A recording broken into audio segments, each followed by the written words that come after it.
오늘 마가복음서에 나오는 말씀은 그리스도교 신앙의 핵심이자 중심 교리를 담고 있습니다. 하나님을 사랑하고 이웃을 사랑하라는 이 가르침은 사실 우리가 너무나 자주 듣고 또 친숙한 그런 말씀입니다.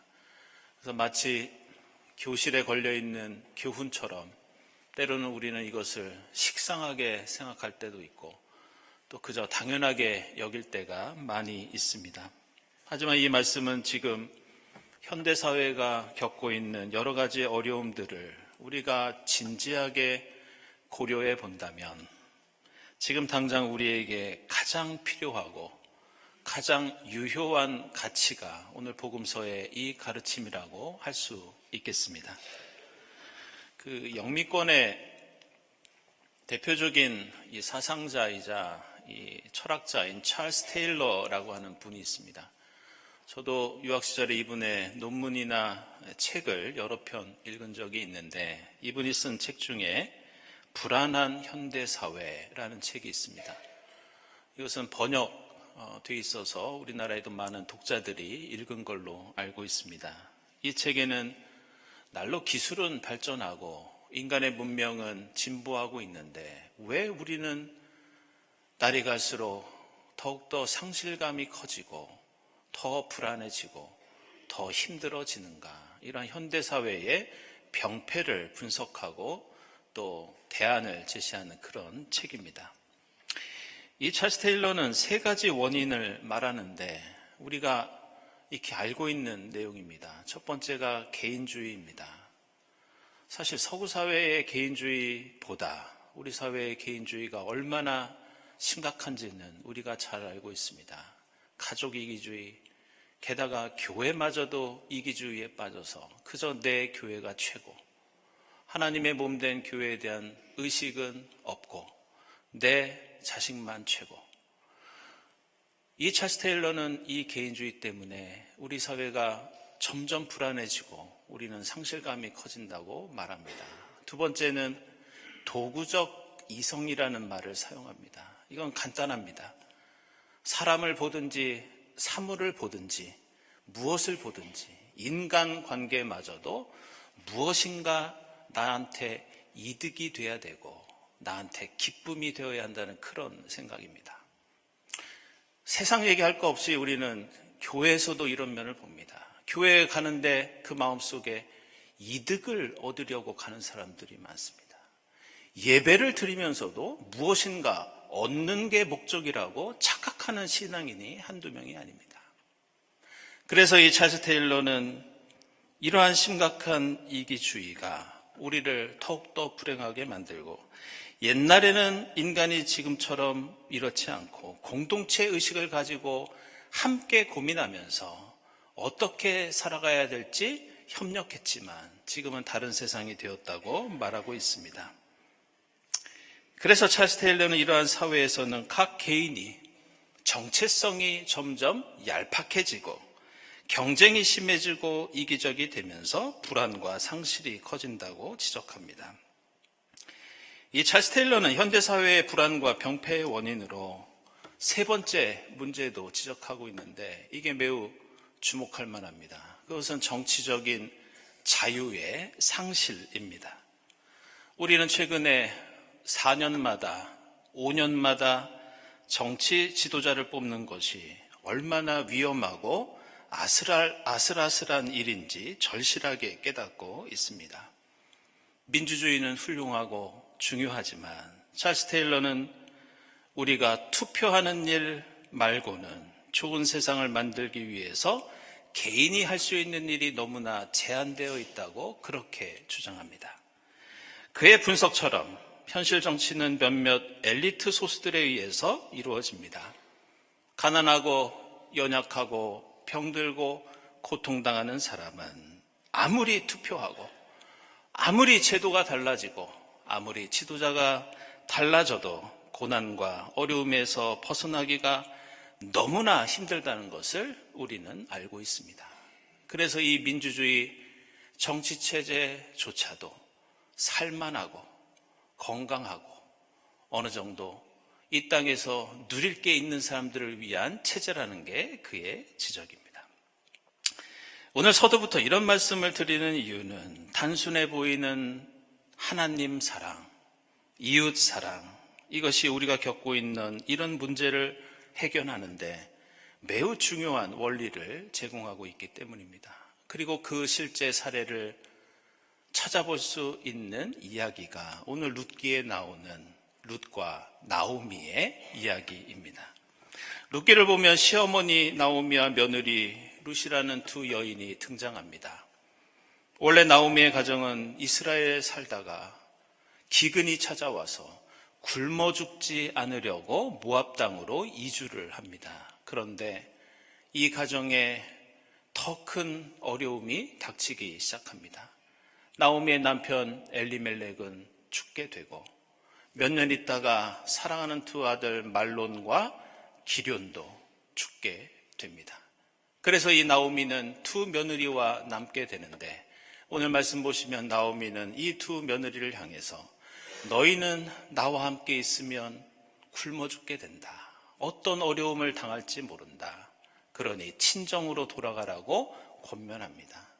하지만 이 두 며느리는 아닙니다. 저는 어머니를 따라 나서겠습니다. 이렇게 어머니를 향해서 간구하지만 결국 오르반은 떠나고 나중에 룻만 이 나오미를 쫓아간다는 그런 이야기입니다.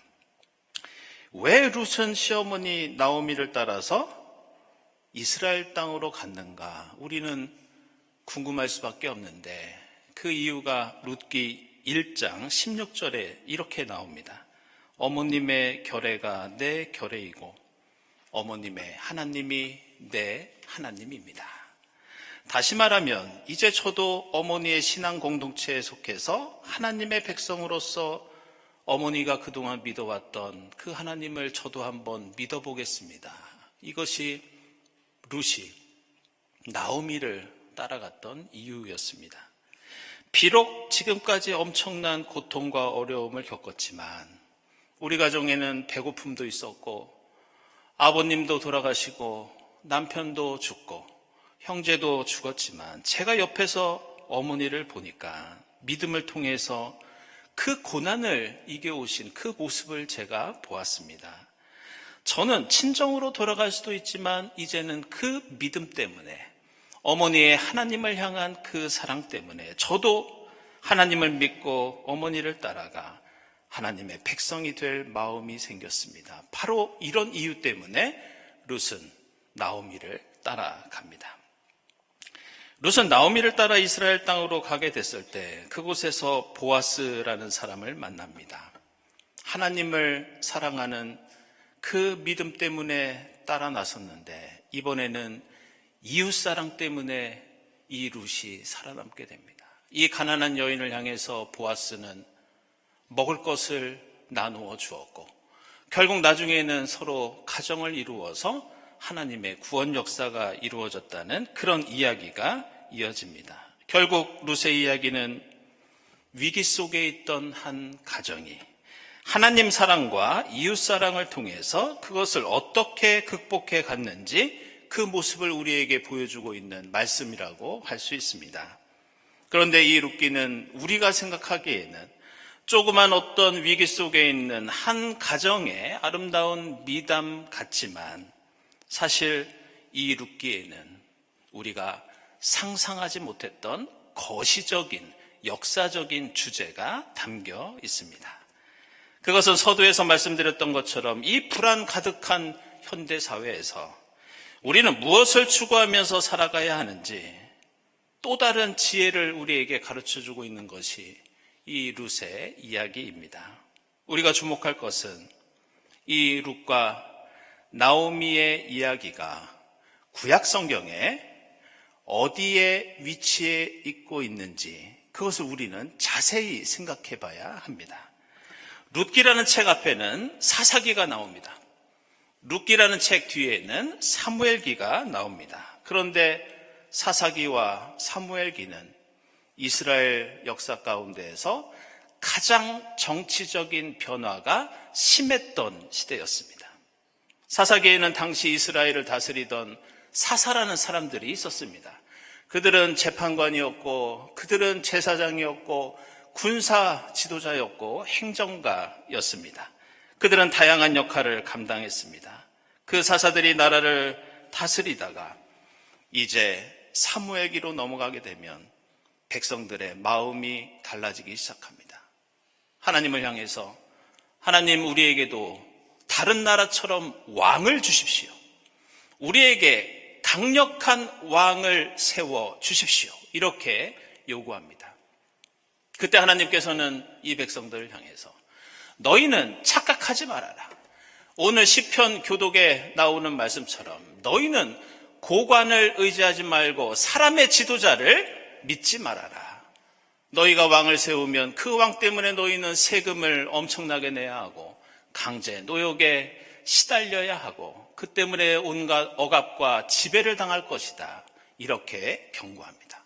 그러나 이스라엘 백성들은 그래도 자신들에게 왕을 달라고 하였고, 그래서 시작된 것이 사무엘기부터 이스라엘의 왕정 체제가 시작되고 그 첫 번째 왕이 사울 왕이었습니다. 하지만 이렇게 제도가 달라지고 정치 체제가 바뀌지만 오늘 룻기의 말씀을 보게 되면 사사기와 사무엘기로 넘어가는 그 과정 속에서 어떤 지도자가 나오더라도 어떤 체제가 있더라도 이스라엘은 여전히 죄악 가운데 있었고 때마다 전쟁은 일어나서 사람들은 죽었고 질병 때문에 가난 때문에 고통 때문에 그 땅에는 신음하는 사람들이 늘 언제나 똑같이 있었습니다. 그 과정에서 오늘 룻의 가정처럼 가난하고 연약한 사람들은 나라를 옮기고 제도가 바뀌어도 그들의 고통은 줄어들지 않았습니다.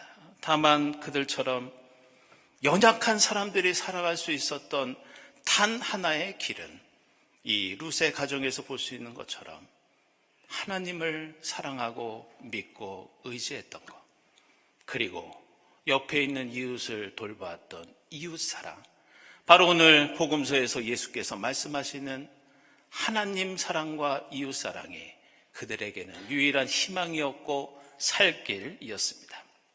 우리는 오늘 룻과 나오미의 이야기에 나오는 등장인물들의 이름의 뜻에 주목할 필요가 있습니다. 나오미라는 이름은 기쁨이라는 뜻입니다. 룻이라는 이름은 애정과 사랑이라는 뜻입니다.